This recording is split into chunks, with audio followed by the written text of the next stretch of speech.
Part number 20 novel نروان کی تلاش، پیشکش میرے کارواں۔ اگر آپ نے ہمارے یوٹیوب چینل کو اب تک سبسکرائب نہیں کیا تو براہ مہربانی اس کو سبسکرائب کریں۔ ہماری ویڈیوز پسند آئیں تو انہیں لائک، شیئر اور کمنٹ ضرور کریں۔ ساتھ ہی بیل آئیکن کو پریس کرنا مت بھولیے گا تاکہ آپ کو ٹائملی ہماری ساری نیو ویڈیوز ملتی رہیں۔ بس لاہور لاہور ہے، اس مصنوعی حسن کا وہاں کے قدرتی حسن سے کیا مقابلہ، یا پھر اپنا حسن نگاہ کہیں۔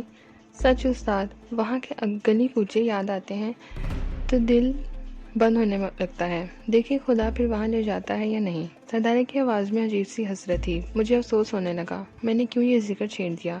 بہرحال اس کے بعد سردارے دائیں بائیں مڑتا رہا اور ہم دونوں خاموش ہو گئے۔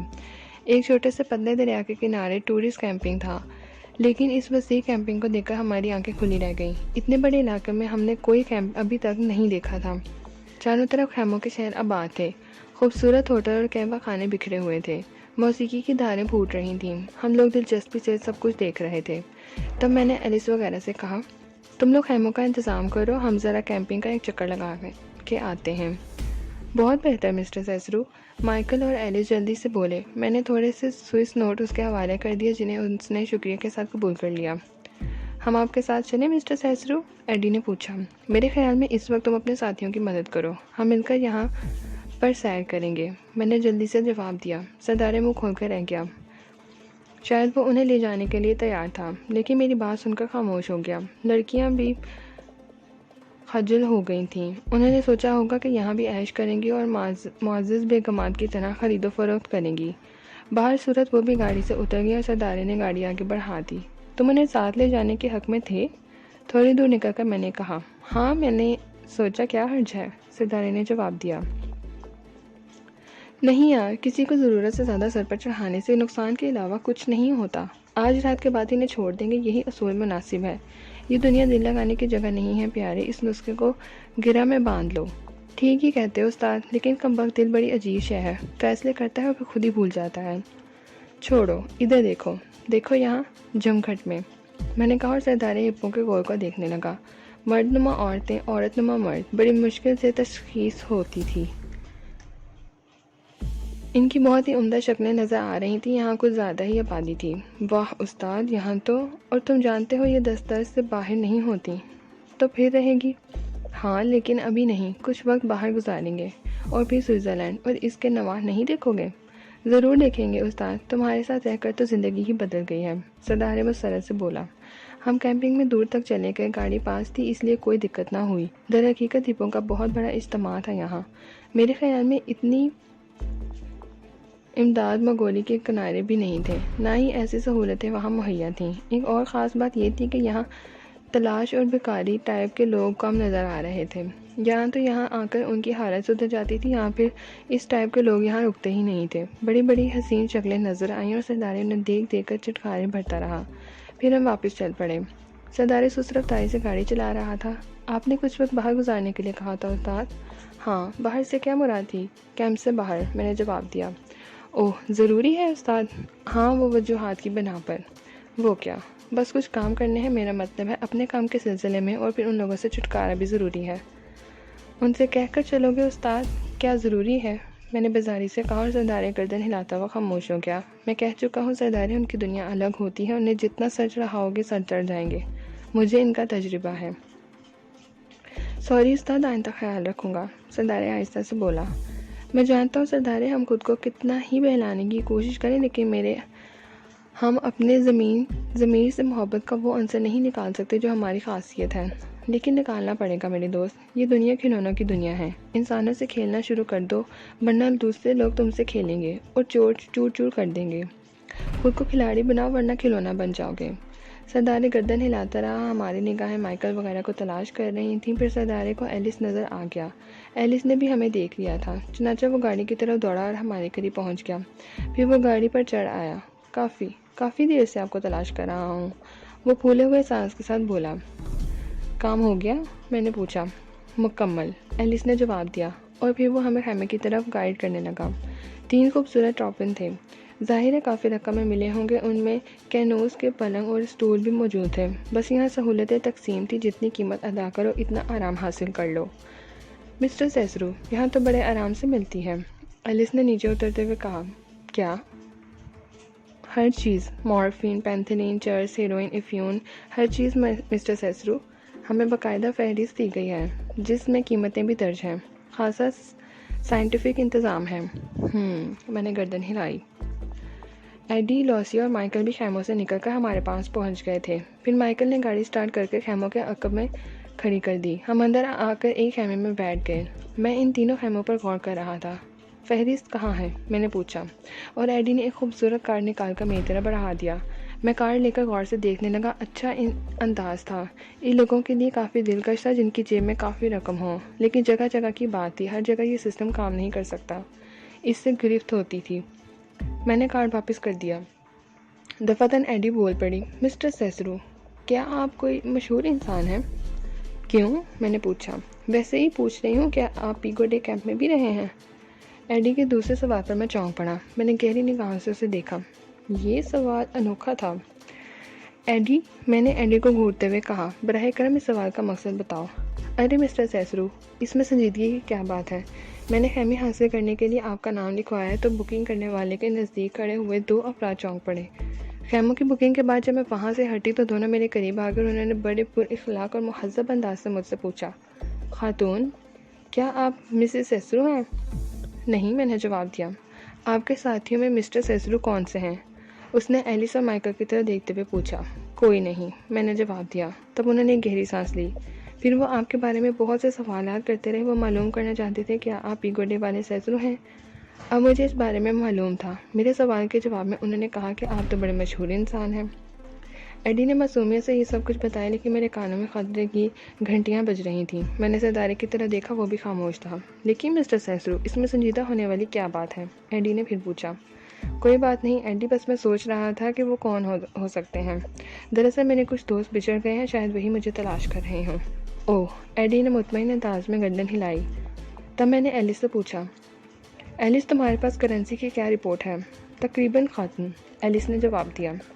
لو، یہ رکھ لو اور عیش کرو۔ میں نے پھر کچھ نوٹ اس کی جانب بڑھا دیے اور ایلس نے جلدی سے انہیں لپک لیا۔ در حقیقت اس کیمپنگ کا جائزہ لینے کے بعد یہ اندازہ ہوا تھا کہ یہاں اگر مناسب پیسے نہیں ہیں تو زندگی بھی نہیں ہے۔ مائیکل نے ہنستے ہوئے کہا۔ کاغذ کے پرزوں نے ان کی آنکھوں میں پھر زندگی دوڑا دی تھی۔ کتنا گہرا تعلق ہے ان کاغذ کے پرزوں سے انسانی زندگی کا۔ کیسے انوکھے مسیحا ہیں۔ آنکھوں کی چمک، ہونٹوں کی مسکراہٹ، چہرے کی سرخی ان کے لمس سے کس طرح پیدا ہو جاتی ہے۔ بہرحال میں اور سردارے خیمے میں چلے کہ باقی جوڑے الگ الگ خیموں میں۔ اپنے خیمے میں پہنچتے ہی سردارے پھوٹ پڑا۔ کیا خیال ہے استاد؟ کس بارے میں؟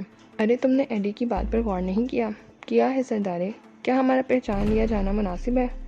پہچان لینے والے کون ہو سکتے ہیں سردارے؟ میں نے سوال کیا۔ تھامسن کے ساتھی بھی؟ اگر وہ تھے تو میرے خیال میں کیمپ چھوڑ کر چلے گئے ہوں گے۔ میں نے لاپرواہی سے کہا۔ کیا ہمیں اسی طرح مطمئن رہنا چاہیے استاد؟ سردارے پرخیال انداز میں بولا۔ ہوشیار رہیں گے لیکن خوف کی حد تک بھی نہیں۔ خوف کی بات نہیں ہے استاد، میرے خیال میں ایک بات ہمارے ذہن سے نکل رہی ہے۔ کیا؟ تھامسن زندہ بھی ہو سکتا ہے۔ ارے ہو تو اس سے کیا فرق پڑتا ہے، ایک بار پھر صحیح، میں نے لاپرواہی سے کہا، اور سردارے مسکرانے لگا۔ ہاں یہ بات ٹھیک ہے استاد، بس میرا یہ خیال تھا کہ ہوشیار رہا جائے۔ اس نے کہا۔ ہاں اس میں کوئی حرج نہیں ہے، لیکن ان بلاؤں کے بارے میں کیا خیال ہے؟ آخری رات، سردارے نے کہا۔ سردارے، میں نے ایک گہری سانس لی۔ استاد، یہ رات ان کے لیے مناسب نہ ہوگی۔ کیا مطلب استاد؟ تم ہوشیار رہنے کی بات کر رہے ہو اور اس کے بعد ان کے ساتھ رات بھی گزارنے کے خواہش مند ہو۔ اوہ تو استاد، ہاں کم از کم یہ رات نہیں۔ ٹھیک ہے استاد، مگر آسانی سے پیچھا نہیں چھوڑیں گے، دیکھا جائے گا، میں نے جواب دیا اور سردارے خاموش ہو گیا۔ اور بات درست بھی تھی۔ ایڈی، لوسیا، ایلس اور مائیکل کلاش تھے۔ ان کے پاس ایک رات کے کھانے کے پیسے بھی نہیں تھے، لیکن اب ہماری بدولت وہ عیش کر رہے تھے۔ اس عیش کو وہ آسانی سے کیسے چھوڑ سکتے تھے؟ چنانچہ رات تک وہ کچھ اور بھی آوارہ گردی کرتے رہے ہوں۔ رات کو واپس آ گئے۔ ایڈی میرے پاس پہنچ گئی تھی، شاید انہوں نے انجیکشن وغیرہ لیے ہوں، لیکن وہ ہوش میں ہی تھی۔ ڈارلنگ، وہ آہستہ سے بولی، اور میں سوالیہ نگاہوں سے اس کی شکل دیکھنے لگا۔ تم دنیا کے خوبصورت ترین مرد ہو۔ وہ پرحوص حوث نگاہوں سے مجھے گھورتے ہوئے بولی، لیکن بدبخت تھی، ان الفاظ کا جو رد عمل ہونا چاہیے تھا وہ میرے چہرے پر نہ مل سکا۔ میں اس بکواس سے متاثر ہونے والوں میں سے نہیں تھا۔ میں سپاٹ نگاہوں سے اسے گھورنے لگا۔ میں ہمیشہ کے لیے تمہارا قرب چاہتی ہوں سیسرو، میں ساری زندگی تمہارے ساتھ گزار دینا چاہتی ہوں۔ اوہ، میں نے گہری سانس لی اور مجھے ہنسی آنے لگی۔ تاہم میں نے سنجیدہ رہ کر پوچھا، کیا تم سچ کہہ رہی ہو ڈارلنگ؟ ہاں سچ، اس سیاہ رات کی مانند۔ وہ میرے بالکل قریب آ گئی۔ لیکن مجھے وہ سچ پسند ہے جو سورج کے اجالے کی طرح ہو۔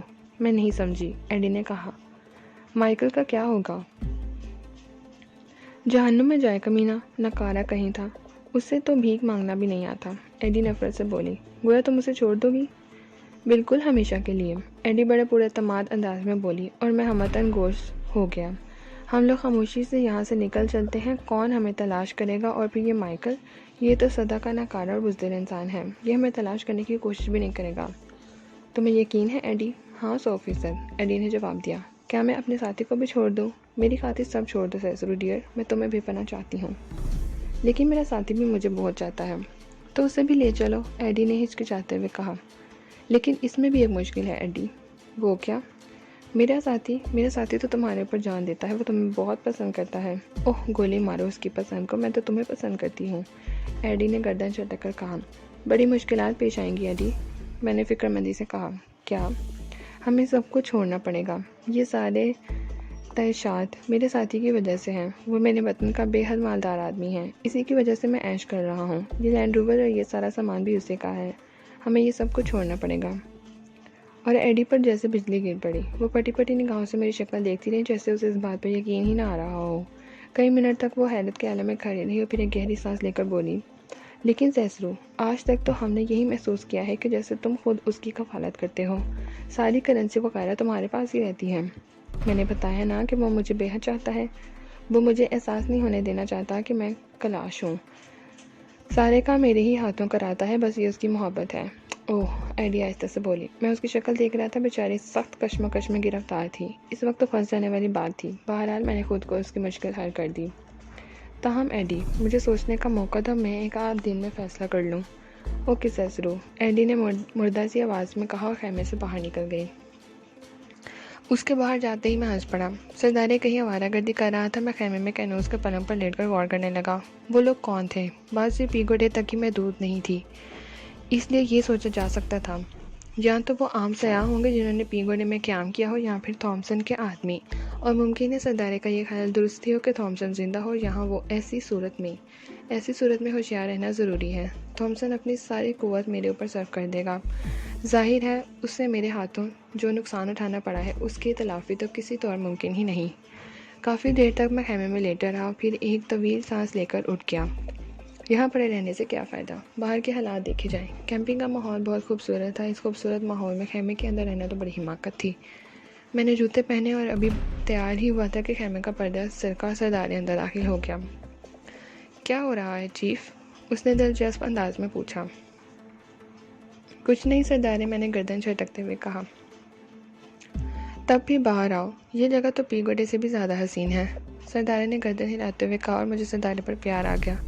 بڑا نفیس انسان تھا، اس کی ادا مجھے بہت پسند تھی۔ ابھی تھوڑی دیر قبل اس نے تھامسن کے بارے میں تشویش کا اظہار کیا، لیکن اب اسے اس کی بالکل پرواہ نہیں تھی۔ یہ بات اس کی بے جگری کا ثبوت تھی۔ وہ کسی بات کی زیادہ پرواہ نہیں کرتا تھا۔ میں اس کے ساتھ باہر نکل آیا۔ بلا شبہ کیمپنگ میں اتنا خوبصورت ماحول اس سے قبل کبھی نہیں دیکھا تھا۔ سب نے اپنی اپنی دنیا الگ الگ بنا رکھی تھی۔ موسیقی، رقص، گیت، ہر شخص آزاد تھا، کسی پر کوئی پابندی نہیں تھی۔ دولت ہو، ہر شے دستیاب۔ میں ایک پرابلم میں پھنس گیا ہوں استاد، سردارے نے چلتے چلتے کہا۔ کیا؟ میں نے پوچھا۔ وہ ایڈی ہے نا؟ بمشکل تمام اسے جان چھڑائی۔ کب؟ ابھی تھوڑی دیر قبل میرے ساتھ تھی۔ اوہ ویری گڈ، میں نے بے پناہ دلچسپی سے پوچھا۔ کیا کہہ رہی تھی؟ اچانک اس سے مجھ سے شدید عشق ہو گیا ہے۔ خوب، اچانک کیوں؟ میرا مطلب ہے پہلے وہ صرف مجھ سے متاثر تھی، اور اب اس کا خیال ہے کہ وہ میرے بغیر زندہ نہیں رہ سکے گی۔ تشویش کی بات ہے، میں نے گردن ہلاتے ہوئے کہا۔ نہیں، بڑی سنجیدہ تھی استاد، رو بھی رہی تھی کم بخت۔ تم بتاؤ میں اسے گلے سے کیسے باندھ سکتا ہوں؟